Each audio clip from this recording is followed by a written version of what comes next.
Bonjour et bienvenue sur la mécanique universelle. Alors nous sommes aujourd'hui toujours le vendredi 30 décembre 2022 et je me propose d'intercaler un petit peu dans mes lectures, de passer sur Pierre Hadot. Là je vais faire une vidéo sur cet ouvrage-là, Qu'est-ce que la philosophie antique? Alors Pierre Hadot, donc c'est un philosophe.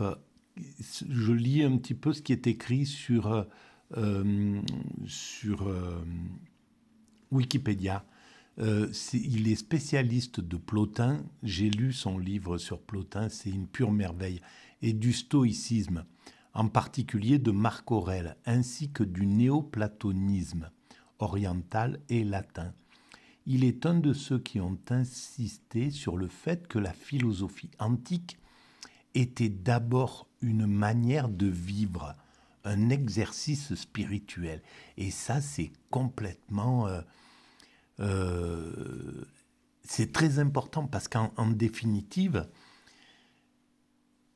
son évolution vers le matérialisme pur,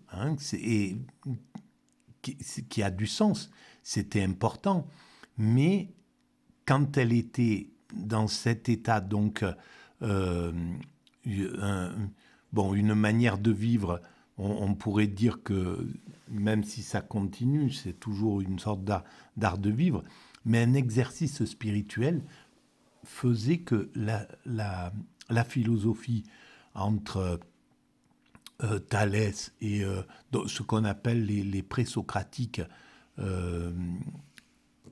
Pythagore, Parménide,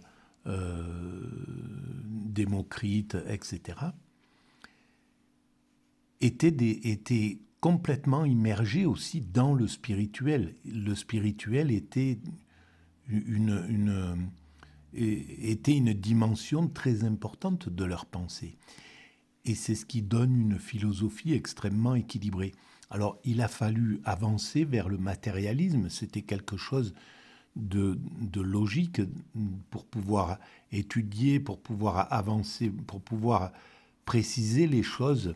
On s'est spécialisé, la philosophie s'est spécialisée, philosophie des mathématiques, des sciences, etc., du langage. Il fallait aller inspecter tous les recoins qui s'offraient à la philosophie. Et la philosophie, c'est tous les recoins qui la concernent en réalité. Et pendant le début de ce XXe siècle, et on pourrait dire même à partir de ce qu'a dit Nietzsche, le monde qui arrive, et bon, la mort de Dieu, et puis le monde, les 200 ans qui viennent, seront nihilistes. Et il ne s'était pas trompé, au moins jusqu'à présent. Là, on sent qu'il y a un retour sur les deux pattes de l'être humain, du primate naturel que nous étions. Et donc, dans ce rééquilibrage-là est un peu nouveau. Et jusqu'à la fin de l'existentialisme, on était dans cette mécanique mentale, l'Occident, qui était plutôt matérialiste.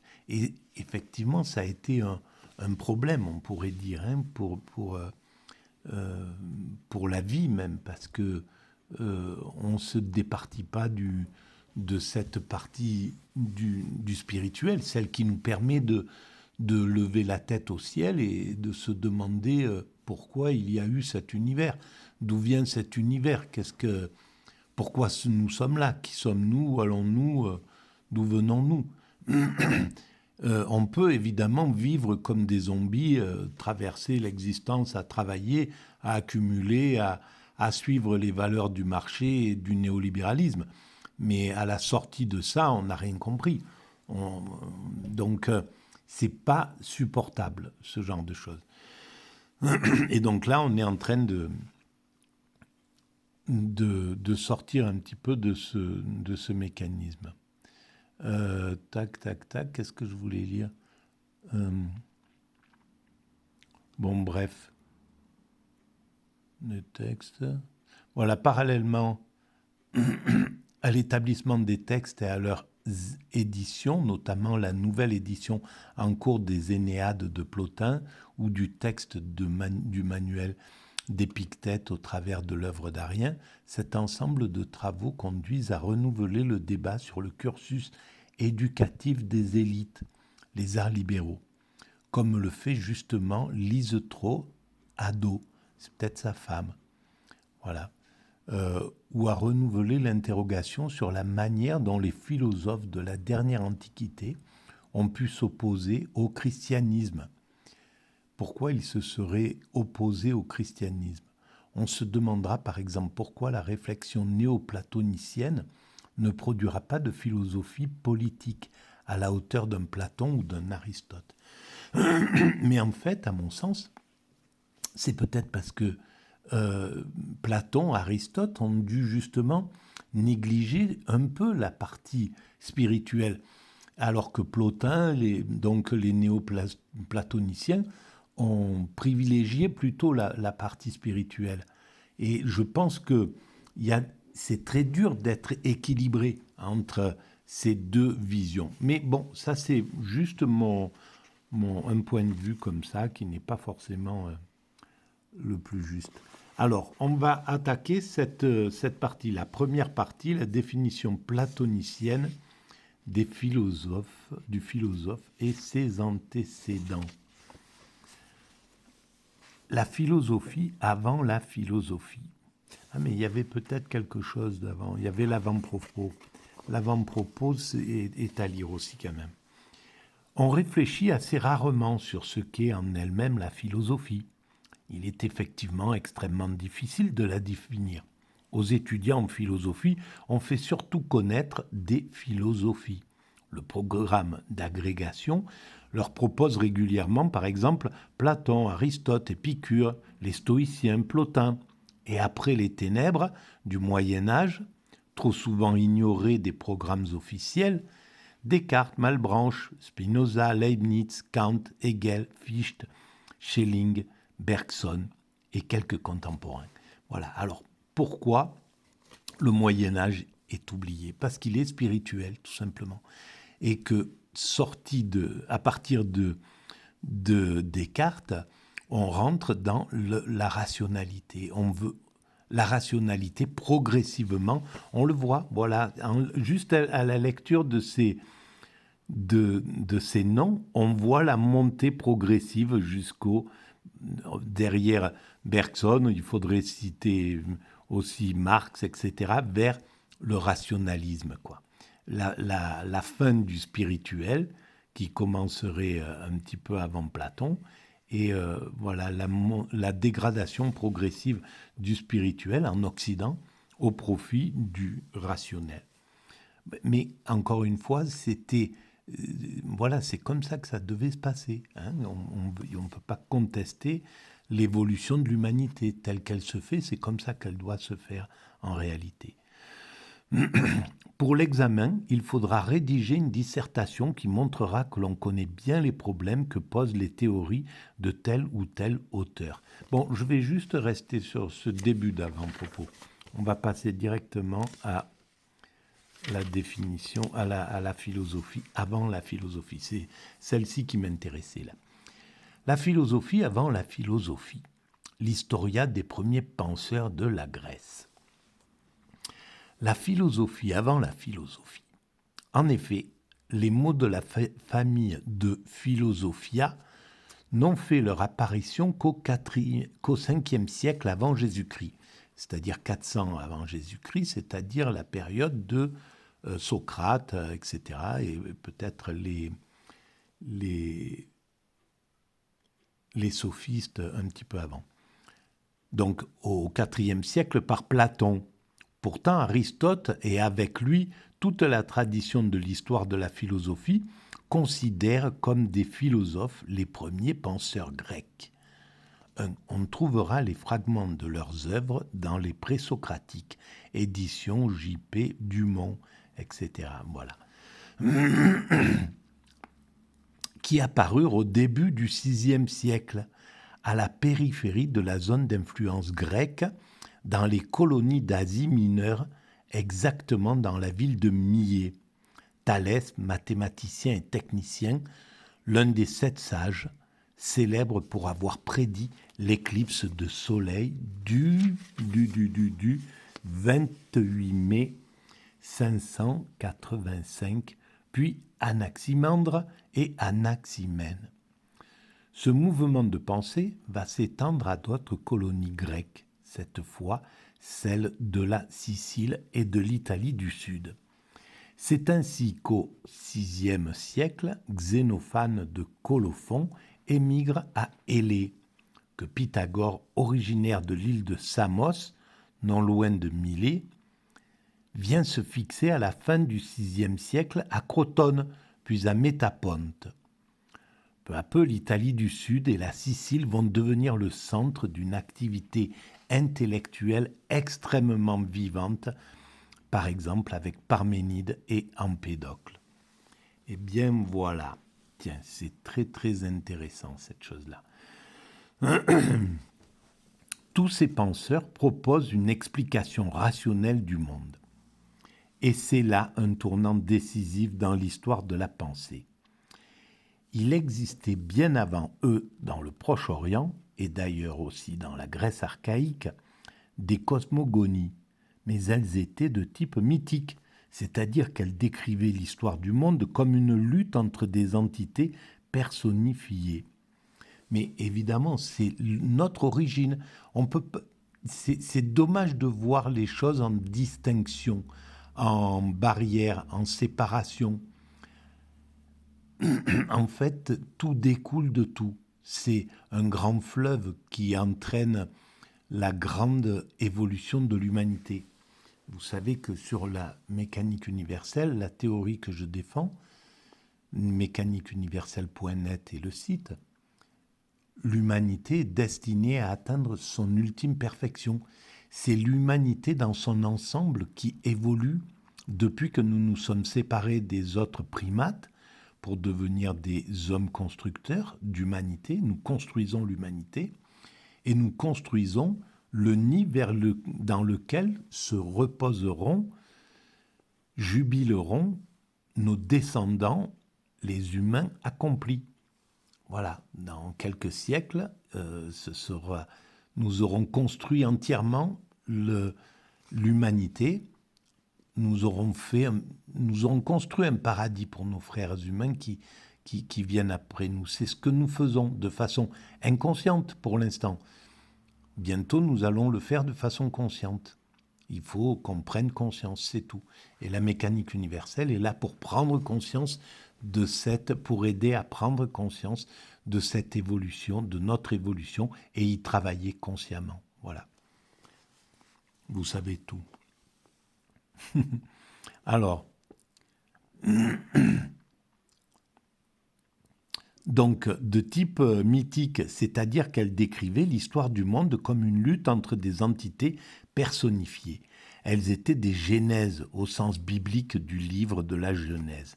Bien sûr, livre des générations, destiné à ramener un peuple au souvenir de ses ancêtres et à le rattacher aux forces cosmiques et aux générations des dieux, création du monde, création de l'homme, création du peuple, tel est l'objet des cosmogonies. Voilà les explications. Nos frères humains qui, avant nous, ont tracé tout, ont construit tout ce que, dans quoi nous sommes. Et attention, c'est l'ensemble humain qui constitue l'humanité. Donc là, on parle de quelque chose qui est un peu occidental, mais au même moment, partout dans le monde, l'humanité travaillait, et enfin agissait, était là, était présente, existait. Et donc, et attendait qu'on se rassemble, qu'on se connaisse, qu'on se rencontre, et qu'on puisse enfin avancer ensemble dans cette humanité. Et c'est très récent que nous nous connaissons tous. Les derniers humains qui ont été découverts, qui se sont qu'on a découvert mutuellement, parce que c'est une rencontre mutuelle qui s'est faite, eh ben c'est au XXe siècle. Voilà.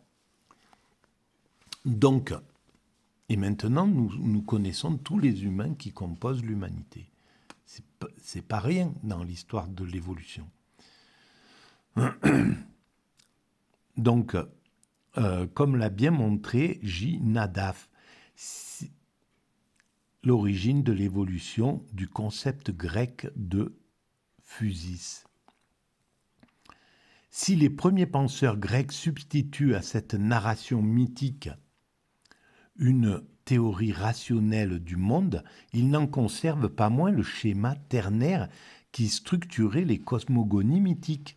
Ils proposent une théorie de l'origine du monde, de l'homme et de la cité. Bien sûr, ils se posent toujours cette question, parce que c'était les questions à se poser à cette époque-là. Voilà. Aujourd'hui, la question de la science contemporaine, par exemple, c'est qu'est-ce que c'est réellement que cette matière qui constitue tout l'univers et nous-mêmes ? Qu'est-ce qu'il y avait avant le mur de Planck, avant le Big Bang ? Qu'est-ce qu'il y a ? Comment cet univers s'est constitué ? Et quand on y réfléchit, c'est toujours quelque chose qui nous ramène au divin, quoi qu'il arrive. Et donc là, c'était les mêmes questions.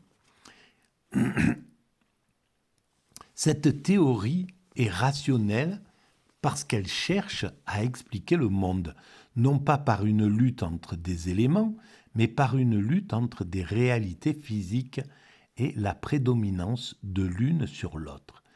Cette transformation radicale se résume d'ailleurs dans le mot grec « physis », qui à son origine signifie à la fois le commencement, le déroulement et le résultat du processus par lequel une chose se constitue.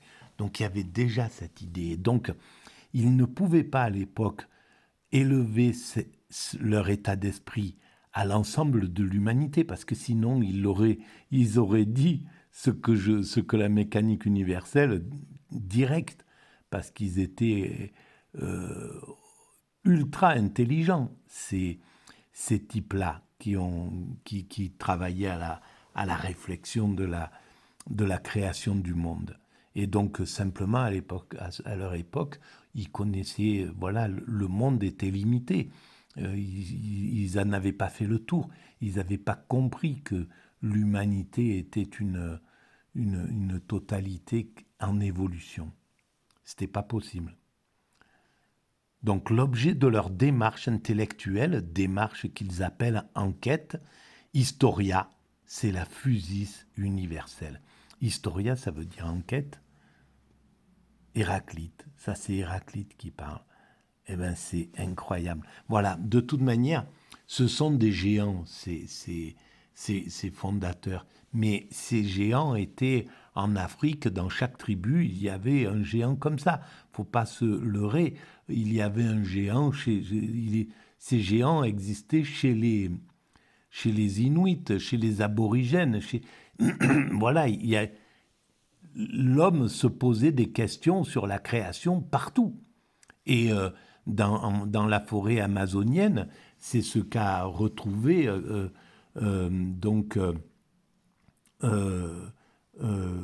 Claude Lévi-Strauss quand il est allé se faire reconnaître par ces peuples.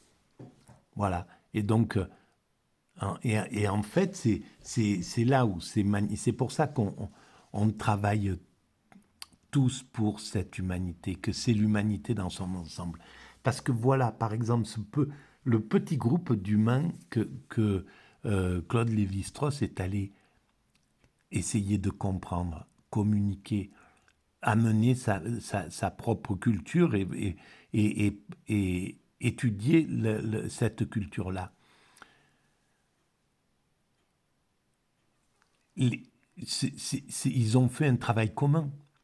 Parce que sans ce groupe humain, je ne me souviens plus comment il s'appelle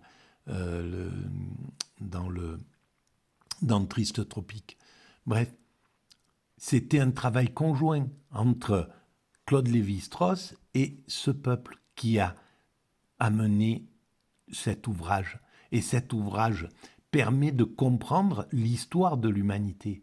Donc, les peuples qui sont restés à un certain point d'un modèle de vie et l'ont fait pour que l'humanité, intuitivement, sans le savoir, mais en fait pour que l'humanité comprenne l'ensemble de son aventure. C'est pas pour rien qu'aujourd'hui sur la planète, il y a tous les modèles que nous avons passés, que l'humanité a passés.